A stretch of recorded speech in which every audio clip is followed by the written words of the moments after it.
Hello दोस्तों, welcome to our channel maths में वेलतमस। दोस्तों, आज के सेशन में हम लोग डिस्कस करने वाले हैं terminating, non terminating and repeating decimal के बारे में। तो आइए समझते हैं ये सारी टॉपिक्स क्या हैं। आपके एनसीईआरटी क्लास 9th के चैप्टर जो है नंबर सिस्टम, उसका एक्सरसाइज 1.3 सॉल्व करने से पहले हमको इस टॉपिक को समझना होगा कि टर्मिनेटिंग डेसिमल क्या होता है, नॉन टर्मिनेटिंग क्या होता है और रिपीटिंग क्या होता है। इन सारी चीज़ों के बारे में हमको सबसे पहले ही जानना होगा, उसके बाद हम लोग उसको समझेंगे। ओके, तो स्पेशली उसके लिए ये वीडियो बनाई जा रही है, आप सब ज़रूर देखें। मेनली टर्मिनेटिंग डेसिमल का मतलब ये होता है कोई भी क्वेश्चन ऐसा होगा जो सॉल्व करने के बाद कम्प्लीटली ख़त्म हो जाए और उसका रिमाइंडर क्या हो, ज़ीरो हो, तो हम लोग ये बोल सकते हैं ये चीज़ अपने आप में क्या है, टर्मिनेटिंग है। सपोज़ कीजिए कोई एग्जांपल है 1/2 और मुझे इस 1/2 को ही सॉल्व करना है। 1 में मैंने क्या किया, 2 से डिवाइड कर लिया, तो 2 से डिवाइड तो 1 में होगा नहीं, तो हमें सिंपली क्या करना है, एक डेसिमल देना है। डेसिमल देने के बाद यहाँ एक ज़ीरो आ जाएगा। 2 5 जा 10।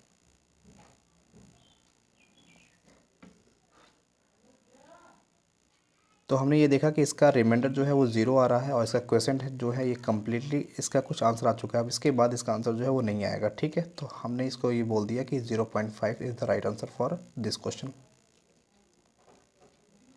आइए कोई और एग्जांपल की तरफ समझते हैं।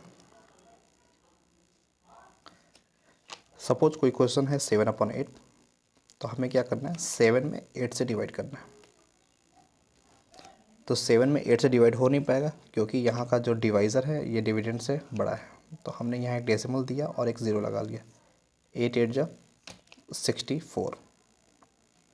यहाँ से जो रिमेनिंग पोर्शन आता है वो होता है 6। आपने 6 मैंने ज़ीरो लगा लिया। 8 7 जा 56, 4 0, 8 5 जा 40। तो हमने ये देखा कि हमारा डेसिमल के बाद 3 डिजिट हमने यहाँ पे लिया और हमारा 3 डिजिट के बाद आंसर आ जाता है और इसके बाद कोई भी ऐसा टर्म नहीं कि इसके बाद हम लोग इसके आगे और भी जाएंगे और इसका रिमाइंडर जीरो आ गया। मेनली आपको यही याद रखना है कि टर्मिनेटिंग डेसिमल में हमेशा रिमाइंडर जीरो हो जाता है और नॉन टर्मिनेटिंग के बारे में हम लोग आगे बात करेंगे। ठीक है, तो आपको हमेशा बस ये याद रखना है कि टर्मिनेटिंग डेसिमल मतलब कि वो डेसिमल एक्सपेंशन चाहे कितने भी दूरी पे आए या कितने भी दूर जाने के बाद आए, लेकिन वो कम्प्लीटली कट जाना चाहिए, ख़त्म हो जाना चाहिए। तो हम लोग ये बोल सकते हैं ये चीज़ अपने आप में टर्मिनेटिंग डेसिमल है। और इसमें कोई ज़रूरी नहीं है कि आपका जो डेसिमल एक्सपेंशन है वो 1 डिजिट के बाद आए या 2 डिजिट के बाद आए, ऐसा कुछ नहीं है ना। वो डेसिमल एक्सपेंशन 16 डिजिट तक भी जा सकता है, 17 डिजिट पे भी जा सकता है। मेनली आपको याद रखना है कि रिमाइंडर इसका हमेशा जीरो होना चाहिए। ओके, तो ये सारे के सारे जो फंक्शन थे वो अपने आप में टर्मिनेटिंग डेसिमल के थे। आइए एक आध एग्जाम्पल और हम लोग ले लेते हैं। सपोज़ कीजिए हमें 10 में 3 से डिवाइड करना है। मुझे 10 में 3 से डिवाइड करना है, तो हम लोग क्या करेंगे, 10 को यहाँ लिख लिया और 3 को यहाँ लिख लिया। ये तो नॉन टर्मिनेटिंग आ जाएगा। एक काम करते हैं, कोई दूसरा एग्जांपल ले लेते हैं। क्वेश्चन का फॉर्मेट कुछ इस टाइप से भी हो सकता है। सपोज करिए 38/100 है। अगर मैंने इसमें डिवाइड किया तो आंसर इसका कितना आएगा, तो आप बता सकते हैं 0.38। और ये 0.38 तब आया होगा जब इसका रिमाइंडर जीरो हुआ होगा, तभी इसका आंसर ये आया होगा। तो ये भी अपने आप में क्या है, टर्मिनेटिंग डेसिमल का ही एग्जाम्पल है जिसको आपको याद करना है। तो मेनली आपको टर्मिनेटिंग के फीचर्स के बारे में याद रखना है कि इसका रिमाइंडर हमेशा जीरो होना चाहिए और इसका जो क्वेश्चन होना चाहिए वो टर्मिनेट होने के बाद कोई ना कोई आंसर मिल जाना चाहिए। ऐसा नहीं है कि उसका एक्सपेंशन काफ़ी आगे ब्रॉड तरीके से बढ़ता जाएगा। ठीक है, आपको इस चीज़ों को याद रखना है। तो ये टॉपिक जो है ये अपने आप में टर्मिनेटिंग डेसिमल में आता है। आइए नेक्स्ट टॉपिक की तरफ चलते हैं। नेक्स्ट टॉपिक में जाने से पहले आपको ये याद रखना है कि जितने भी टर्मिनेटिंग डेसिमल होते हैं वो सब अपने आप में रैशनल कैटेगरी में होते हैं, वो रैशनल नंबर होते हैं। ठीक है, तो अगर आपसे पूछ लिया कि ये अपने आप में कौन सा नंबर है, तो हम लोग बोल सकते हैं ये भी अपने आप में रैशनल नंबर है। ठीक है, इसको आपको याद रखना। तो जितने भी टर्मिनेटिंग डेसिमल होते हैं वो सब अपने आप में रैशनल की कैटेगरी को भी फॉलो करते हैं, जिनको आपको लर्न करना है, याद कर लेना है। ओके, आइए चलते हैं नेक्स्ट टॉपिक की तरफ। बेसिकली आपको याद रखना है जितने भी नॉन टर्मिनेटिंग डेसिमल होते हैं उसके दो एक्सपेंशन होते हैं, याद रखेंगे, नंबर 1 एंड नंबर 2।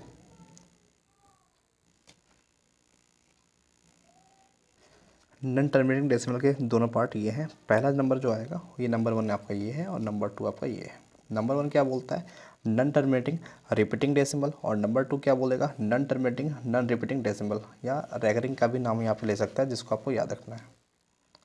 सबसे पहले आपको ये जानना होगा कि नॉन टर्मिनेटिंग डेसिमल होता क्या है। मतलब कि डेसिमल के एक्सपेंशन के बाद वो नंबर ऐसे सॉल्व होते जाता है और उसके आंसर आते जाते हैं, लेकिन वो कंप्लीट नहीं होते हैं। मतलब वो एक स्टॉपेज वाला टर्म नहीं होता है, वो एक आते जाता है ना, और वो इनफाइनाइट तक जाता जाता है, तो उसको हम क्या बोलते हैं, नॉन टर्मिनेटिंग बोलते हैं। सपोज कीजिए यहाँ पे कोई आंसर है 0.3753 है ना, इसके आंसर कभी सॉल्व हो ही नहीं रहे और ये आगे जाते जा रहे हैं, तो हम लोग इसको बोल सकते हैं ये जो आंसर आएगा इसका वो नॉन टर्मिनेटिंग डेसिमल के टर्म में आता है।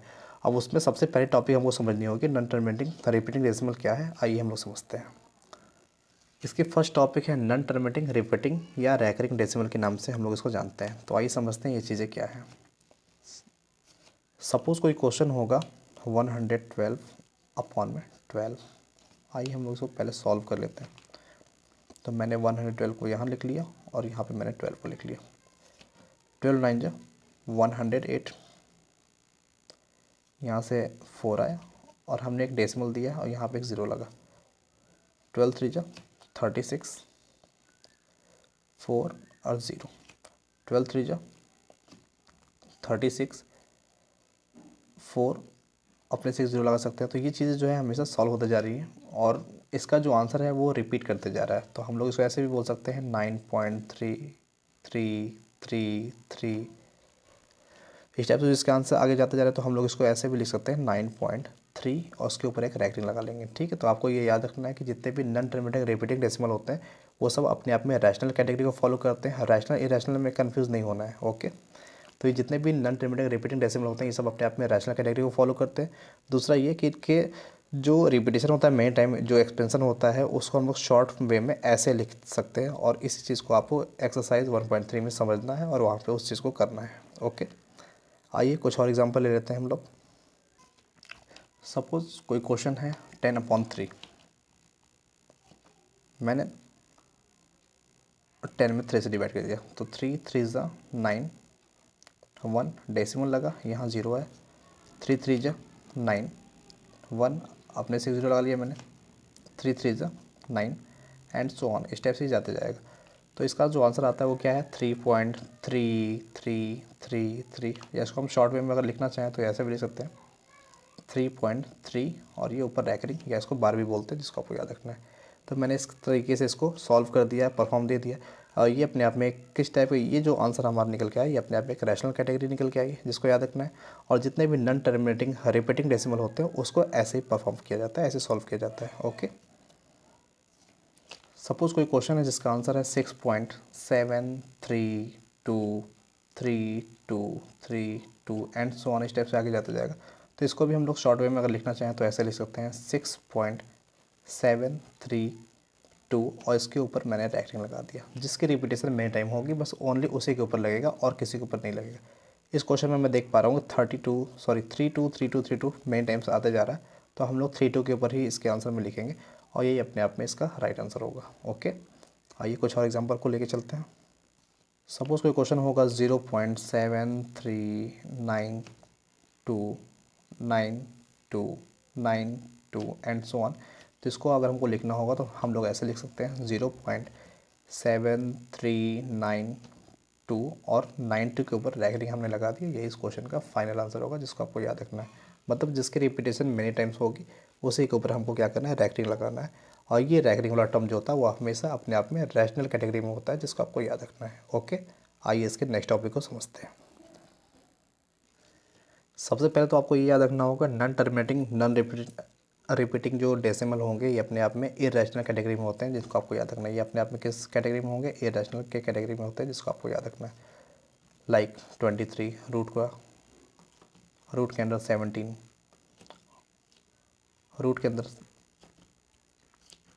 37 एंड सो ऑन, ये सारे के सारे जो कैटेगरी आएंगी वो आप सब अपने आप में किस में आएंगे, तो आप बोल सकते हैं ये सब अपने आप में इरेशनल कैटेगरी में आती हैं।